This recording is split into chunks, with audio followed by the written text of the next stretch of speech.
Hey everybody, welcome back to the channel. Today we're going to take a look at a new style by Noriko.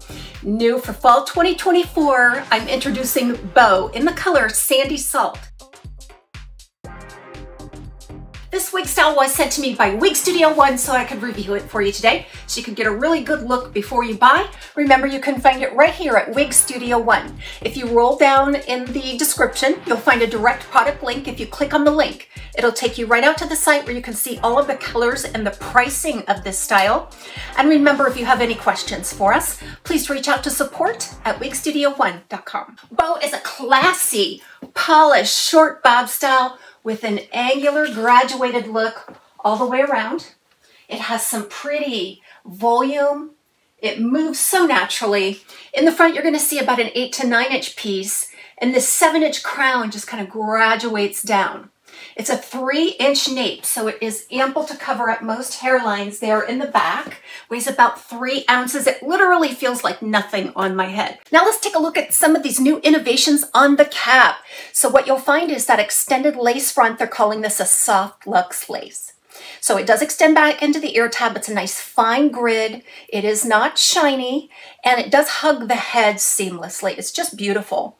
And there's a seam that adjoins the very wide monofilament part all the way back to the crown. They've really done a fantastic job. Noriko has never made a better lace front than this soft luxe lace. You'll find a velour ear tab with some nice fibers spliced in. The coverage is magnificent. An extended nape with the pull strap type adjusters. Now remember, this cap does fit pretty average. Sometimes the older legacy Noriko styles fit your petite average circumference best. I feel like this one is completely average. I had to cinch it in to accommodate a 21¼ inch circumference, but it's not overly large, and I don't have any baggy cap anywhere, which is a dream. The fiber is a little more wispy and fine and dry compared to the traditional Noriko fibers, which are a little hardier, thicker, and denser. That's going to give it a nice wispy, feathery movement. So this is a wonderful light density wig style with a light feathery fiber. There's going to be a lot of permatease on BEAU. As you can imagine, there's a lot of open wefting here, and it's going to help sustain the style. So when I put my fingers in, some of that soft pillowy permatease is going to be apparent all around those monofilament features, some at the crown, none at the nape.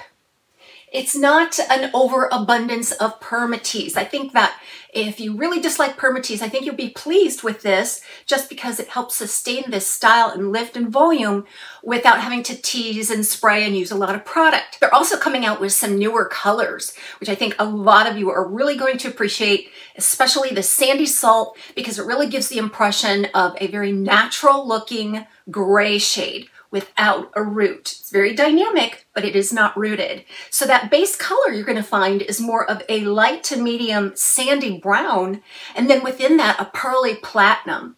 So there's technically no gray in this, but the effect of this is definitely a kind of a silver gray look. Very dynamic, well blended highlights throughout. It's not too shiny. It's not over powdery looking. Sometimes grays can get a little bit on the blue side. So I love it when they add a little bit of a sandy touch to the color, because this makes it look like a more natural gray. So let's get up close on this lace front so we can see how this color is applied as it meets this lace. So you can see they do bring this pearl platinum all the way up to that lace front. Now notice that lace front is a very fine grid. It's very soft. It's not shiny. Very pliable. It hugs the head seamlessly. Gorgeous. And then you should be able to get the illusion of scalp all the way back to the crown. There's a nice wide parting space there too, which I can appreciate.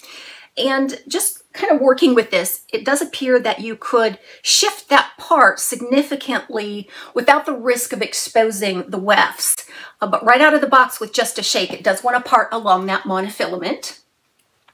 It does have a roundish type volume to it. As you can see, this reminds me a lot of something like the Jon Renau's Ignite, which is a wildly popular polished angled bob.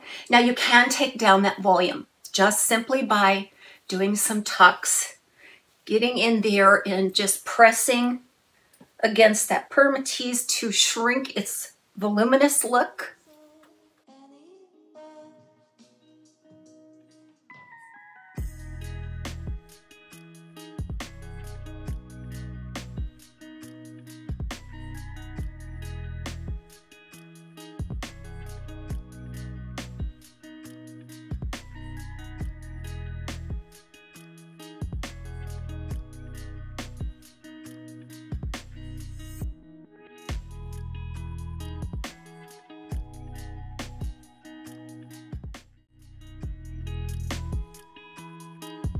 So as mentioned, bow is directly out of the box. I gave it a shake, I applied it, and it kind of fell into its natural parting space. And then I just took my picking fingers here and feathered back that front piece to stay out of the face. It seems to stay out of the face very nicely. I think because it is such a light density, it doesn't tend to flop as much.